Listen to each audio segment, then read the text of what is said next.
ఈరోజు మనము ఆప్కే ఆవాజ్ కడప జిల్లా కార్యదర్శి చాన్ బాషా గారి దగ్గర ఉన్నాము.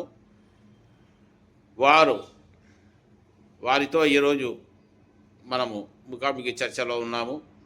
కారణం ఏంటంటే కేంద్ర హోమ్ మినిస్టర్ అమిత్ షా గారు చెప్పినటువంటి వాక్యాల పట్ల మీ యొక్క అభిప్రాయం తెలియజేయండి చాన్ బాషా గారు.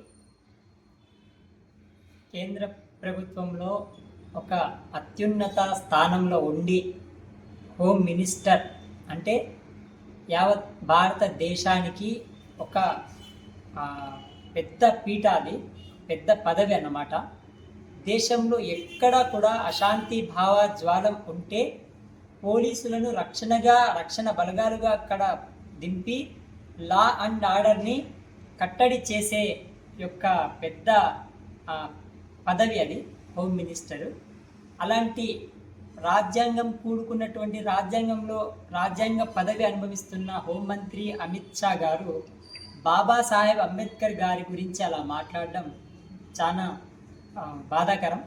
ఎందుకంటే భారతదేశాన్ని ఈరోజు ప్రతి ఒక్క కులానికి, వర్గానికి, మతానికి, ప్రతి ప్రాంతానికి, ప్రతి ఒక్క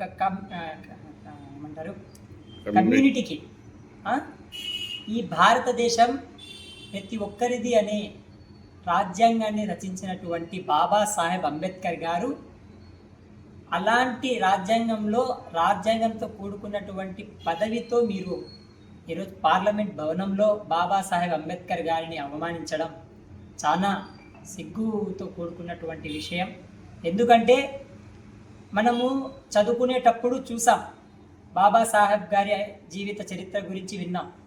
ఆయన స్కూలుకు వెళ్ళాలంటే ఆయన యొక్క క్యాస్ట్ తక్కువ క్యాస్ట్ అని అప్పర్ క్యాస్ట్ వాళ్ళు ఆయనను అవహేళన చేసేవాళ్ళు.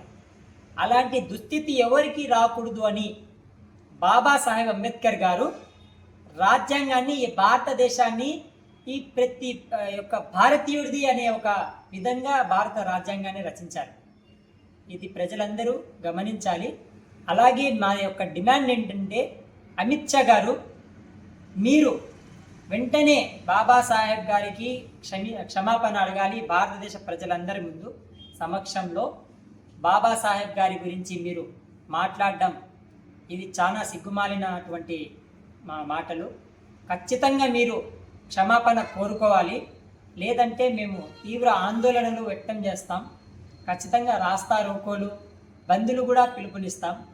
ఈ విషయం గుర్తుపెట్టుకొని ఇంకొకసారి ఇలాంటివి పునరావృతం కాకుండా చూసుకోవాలని మేము హెచ్చరిస్తా ఉన్నాం. Thank you.